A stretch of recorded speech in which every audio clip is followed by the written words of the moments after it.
In 1999, the dot-com bubble had tech stocks prices soaring, almost flying too close to the sun. The crash hit hard. The bad companies went bankrupt, and the good companies like Microsoft and Amazon stock price dropped by 50% and 90% respectively. Some even dropped as much as 95%. And those are good companies that we still use up to this day. So even though you may have made the right choice, it would have taken you years to recoup your investment if you invested during the highs. Now that we are experiencing the same thing with AI investments exceeding 500 billion, and that's more than 5 times the 2023 investment of 80 billion, what should you do about it? Run away, ride the wave, or FOMO? Welcome to the Mechanics of Money, where we make sense of the most intriguing money questions. In this episode of the Mechanics of Money, we'll explore the parallels between the dot-com bubble and the current AI boom, identifying the markers of potential bubbles and evaluating what this could mean for investors, innovators, and what history can teach us about the future of this transformative technology.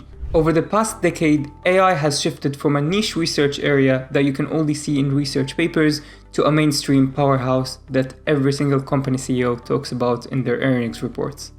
Companies like OpenAI, which has ChatGPT, Google with its Gemini and many developments like Veo, and also Microsoft with its Copilot and Azure, and many startups have poured billions into developing AI models capable of language understanding, image recognition, autonomous driving, and more. This surge is driven by breakthrough in machine learning, especially deep learning, which has enabled AI to perform tasks once thought impossible. For example, GPT-4 and now GPT-5 is the model behind ChatGPT, which generates human-like text, code, and even content creation. It helps you write scripts for videos or for anything.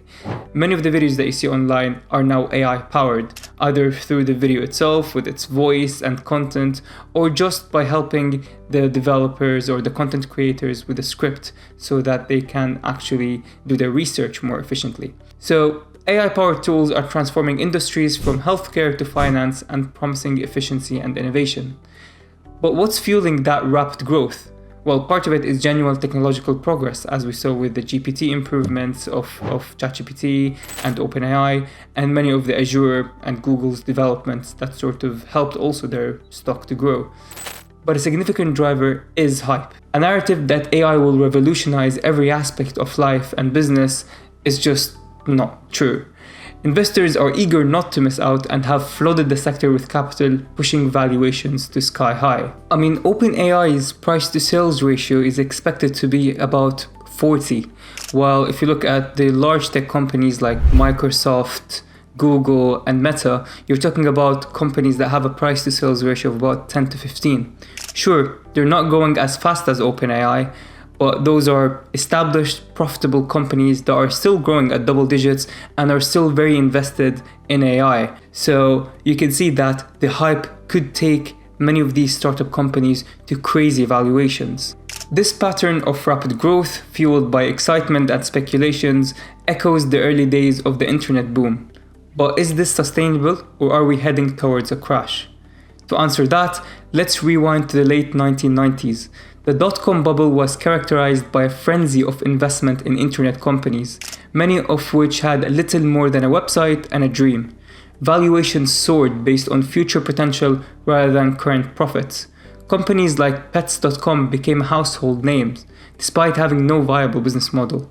Between 1995 and 2000, the Nasdaq index surged by over 400%, driven by investor optimism and speculative investing. But by 2001, the bubble burst. Many companies went bankrupt and trillions of dollars in market value evaporated almost overnight. If you invested in the Nasdaq peak, you would have needed to wait 15 years to break even on your investment. The key lesson? Excessive hype and lack of sustainable business fundamentals can lead to catastrophic collapses. We saw it throughout history, 2008, COVID, etc. The question now is whether AI is following a similar trajectory or if it's fundamentally different. The short answer is kinda. Let's compare the two phenomena.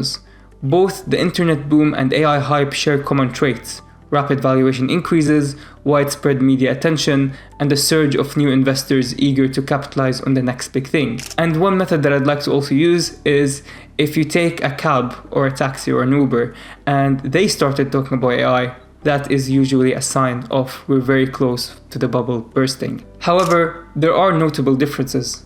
First, the maturity of the underlying technology. The internet was relatively simple to understand and implement.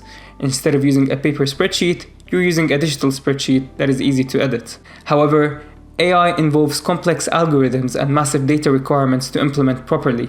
This complexity can both accelerate innovation and introduce unforeseen risks. Furthermore, the current AI investment landscape is more diversified. While many startups are riding the hype wave by using ChatGPT wrappers, large tech giants are investing heavily integrating AI into existing products and services. I mean, you can see that with Adobe Firefly, you can see that with Microsoft Copilot and their collaboration with OpenAI. You can see that with Meta implementing their sort of AI suite throughout their different services. So you can see that these companies are actually integrating that technology and they're actually generating revenue from it. I personally use AI every day in my job through the ChatGPT suite or through my own company's AI suite, and it enhanced my productivity immensely. This integration could provide more stability compared to the dot-com era, where many companies had no real revenue or even business model. A significant driver of the current AI frenzy is the fear of missing out, or FOMO. I'm sure you've heard about that, especially if you're investors. Investors see these massive valuations and massive growth of those AI companies and worry that they'll be left behind if they don't jump in. So this leads to the feedback loop of rising valuations, attracting more investments, which push valuations even higher. This cycle can inflate expectations beyond what the technology can deliver in the short term. For example, some AI startups have achieved eye-catching demos but lack sustainable revenue streams. Yet many of these startups managed to raise millions and millions of dollars. And we saw a similar thing back during the dot-com bubble time. But unlike the internet bubble, where many companies had no viable product and many even raised money pre-revenue, not pre-profit, pre-revenue. So literally they just came up with an idea, they haven't sold anything, and they managed to raise millions.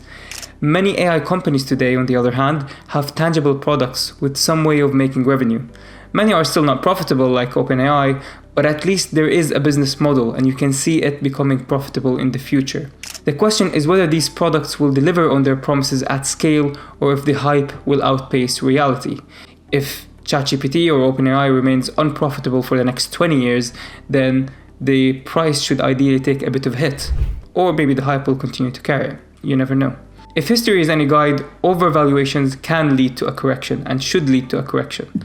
When the market realizes that some valuations are disconnected from actual performance, confidence can evaporate quickly.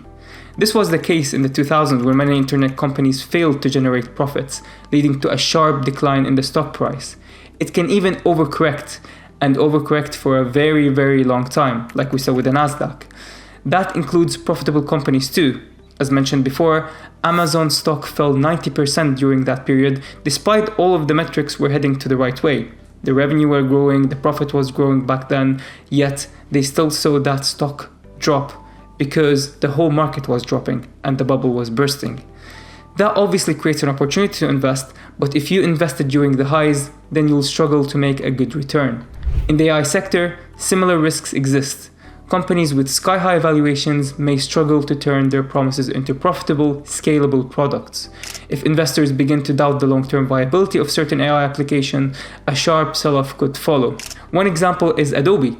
We saw that the stock dropped 30% despite Adobe making revenue from AI, because the market simply doesn't think that they could generate so much revenue from it in the future, and other companies could actually take their revenue and take some of their market. Now, if that's true, then Adobe could continue to fall down. If that is not true, then Adobe could be a good value investment. But we'll talk about that later in another video.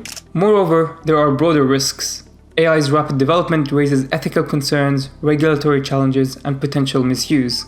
These factors could slow adoption or lead to public backlash, impacting valuations and investment flow. Despite these risks, AI also has the potential for genuine long-term impact. Unlike the dot-com bubble era, where many companies failed because their business models were unsound, AI is rooted in real technological progress with tangible applications. For example, AI-driven medical diagnostics are already saving lives, and autonomous vehicles are inching closer to mainstream deployment. Large tech companies are investing billions into AI research, indicating confidence in its long-term value.